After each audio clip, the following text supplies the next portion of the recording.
सोचो, एक ऐसा बादशाह जो खुद को खुदा समझता था और दुनिया के हर कोने पर अपनी हुकूमत चलाना चाहता था। ये था फिरौन, मिस्र का जालिम बादशाह, जिसके दिल में जुल्म और तकब्बुर भरा हुआ था। हर साल वह बानी इसराइल के बच्चों का खून बहाता था ताकि कोई भी उसके हुकूमत के खिलाफ न सोच सके। मगर अल्लाह का प्लान हमेशा उनके साथ होता है जो उस पर यकीन रखते हैं। उस वक्त अल्लाह ने हजरत मूसा अलैहिस्सलाम को इस दुनिया में भेजा। एक ऐसे वक्त में जब जुल्म की हद पार हो गई थी, हजरत मूसा अलैहिस्सलाम की मां के दिल में अल्लाह ने रूहानी बात डाली, इस बच्चे को दरिया में डाल दो, मैं इसे वापस तुम्हारे पास लाऊंगा। मां ने दिल से यकीन रखा और अपने बच्चे को दरिया में डाल दिया।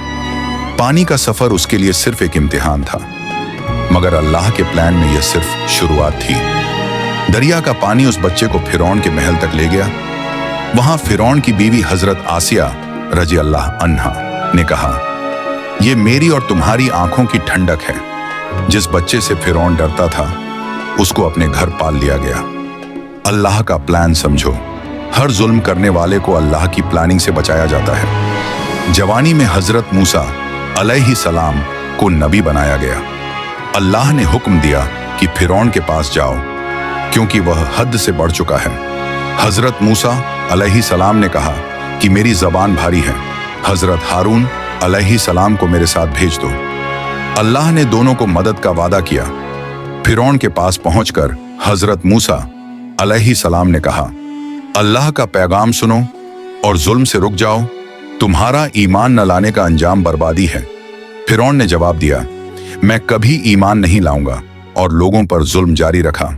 अल्लाह ने हजरत मूसा अलैहिस्सलाम को मौजिज़ात अता किए। जब उन्होंने अपना आस्सा फेंका, वो सांप बन गया और पूरे महल में लोग डर से हिल गए। फिरौन ने अपने जादूगर बुलाए और उन्होंने भी अपना आस्सा फेंका। सबने देखा, उनके सांप छोटे थे और हजरत मूसा अलैहिस्सलाम का सांप इतना बड़ा था कि पूरा महल दिखाई दे रहा था। जादूगर समझ गए कि यह सिर्फ अल्लाह का मौजिज़ा है। फिर उन्होंने अपना सांप हजरत मूसा अलैहिस्सलाम के सांप के सामने निगल लिया और अल्लाह के सामने ईमान ले लिया।